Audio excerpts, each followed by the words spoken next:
Hello, and how are you today? I have a question for you. And it came up recently in something I was doing, and I realized that it's something that we should be asking ourselves maybe more often than not. And then the question is are you willing to do what you need to do so that you can do what you want to do? A little bit of a tongue twister, but it makes total sense to me. So thank you so much for being here, and let's talk about this. I was on a trip recently, and on that trip, I was visiting with some people who were quite a bit older. And it was interesting to see the range of ability and activity within the crew when some people were doing really well and some people were barely mobile. And one person in particular. And so we're out for a walk, and it was not a walk, it was a shuffle. And so I'm staying in the back with this person who was really immobile, and being the quite frankly royal pain in the ass I'm giving them all kinds of tips. Maybe we should sit down and you should work on this, or maybe we can do that, and so on and so forth. And to me, in looking at what's going on and watching, being around this person for several days, I could see what was going on. Like, there was simply no movement. That was all that was going on. And of course, there's that point when the less you move, the less you can move, right? And I don't want to see that for anyone. I don't want to see that for anyone, especially someone that is special to me. So I'm giving all my 2 cents and 10 cents and driving somebody crazy cents, and things would get a little bit better, and then it would go back. And all of a sudden I realized that sometimes we're just not willing to do what we need to do to have what we want. And it's probably because we don't want it enough. I know in this situation, it was just kind of like, you know what? I just don't care anymore, Kelly. Leave me alone. And it got me thinking about friends, people I know, myself, all of us, and what a perfect question that is to ask ourselves, maybe more often than not. And that question, in it again, it's like, are you willing to do what you need to do so you can do the things that you want to do? And it came up again, like immediately when I came back from that trip. I was texting with a friend, my friend Donna, who tends to listen to the podcast. Hey, Donna. And she texted me back and she said, "Oh, my training has been that I'm jogging up steep inclines so that I can be in shape for mountain hiking." Wow. Like, that's a big deal, because where she is right now is pretty flat. There's not a lot of hills. She's kind of like the Houston of a much more beautiful place. And she's willing to do and find the things that she needs to do to be able to, when it's time, do those things that she loves, the mountain hiking, the mountain backpacking, and all of that. So it's always that thing to keep coming back to ourselves and going, if I'm not willing to do it, is it what I really want? Because that's the flip side of this question. And I will say this, there was a time when probably all of us, everyone listening, was in shape enough that you could do what I like to call just dial it in. You know what? You just show up, and maybe you hadn't trained for the bike ride, or maybe you hadn't trained for the hike, or maybe you hadn't trained for whatever it was, but you know what? You had enough of a fitness base, you could just show up and just dial it in.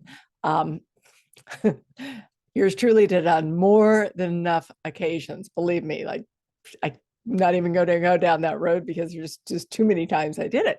But what I'm noticing is that we can't do that, or most people can't do that after, it's different for everybody, but I'm just going to make up a number because that's my favorite thing to do. Let's make up a number. After 45, it gets a little harder to just dial it in. We have to have a fitness base.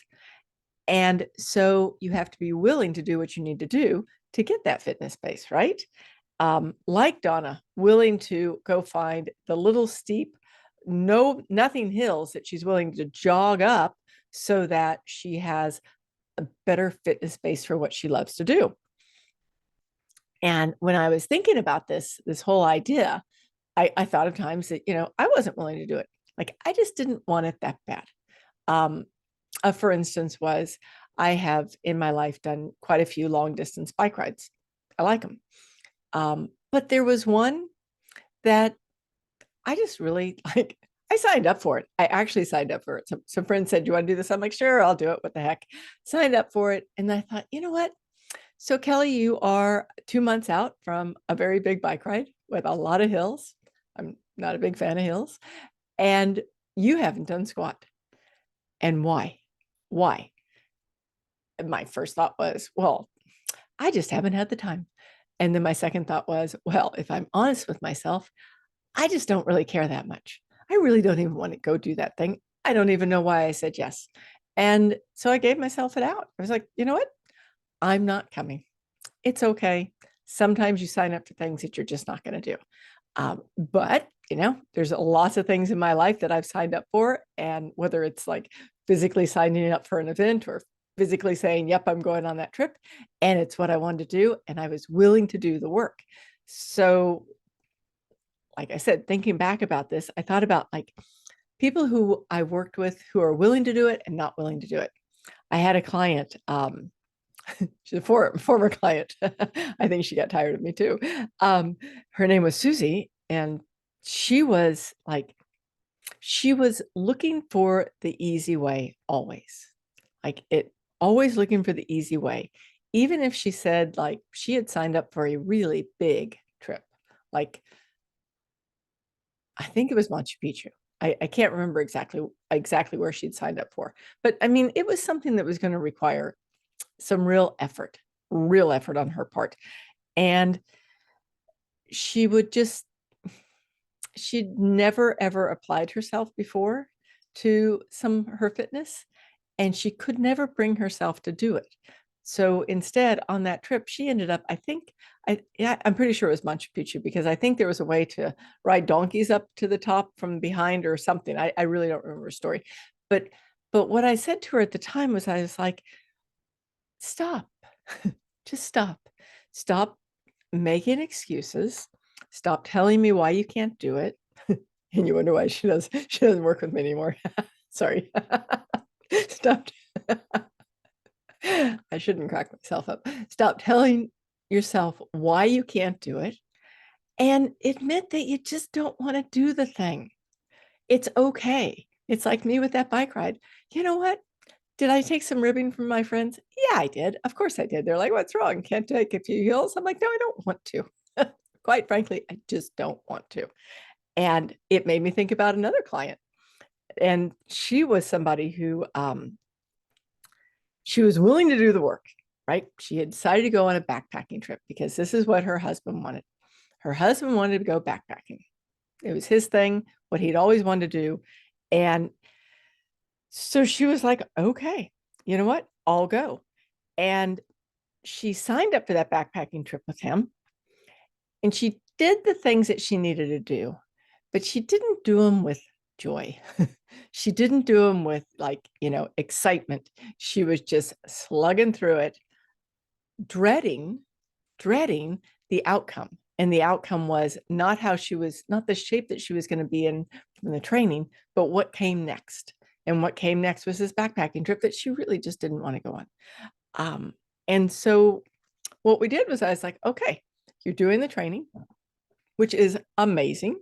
Keep training, because what it's going to do is it's going to give you a base to do other things so that you can do anything you want, not just go backpacking, but keep training. And then talk to your husband. Talk to your husband and come up with a different way to do this trip.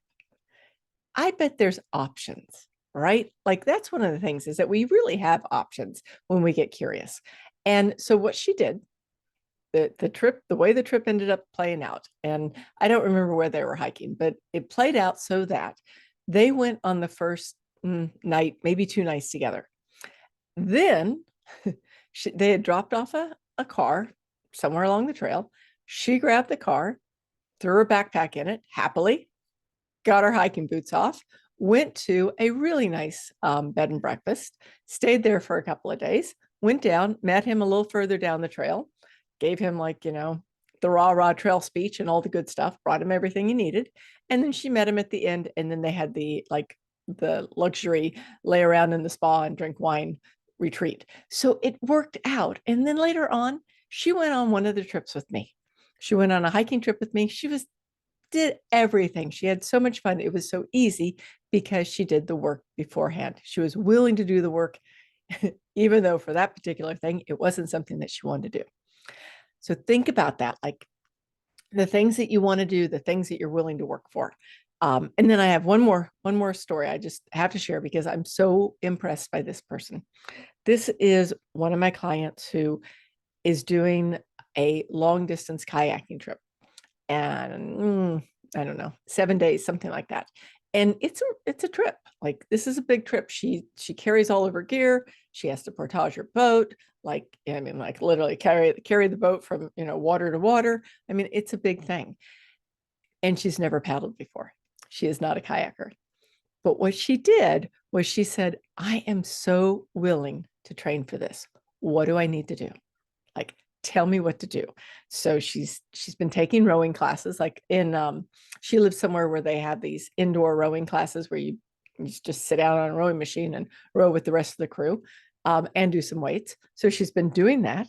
She's been renting kayaks. She doesn't even own a kayak. Okay. She's been renting kayaks and going out and, paddling around by herself.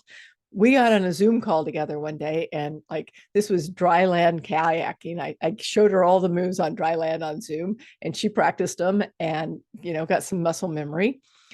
And the cool thing about it was that she is so willing to do what has to be done so that she can do the things that she wants to do. And she's so excited about this trip. In fact, when this episode goes live, she'll probably be on that trip.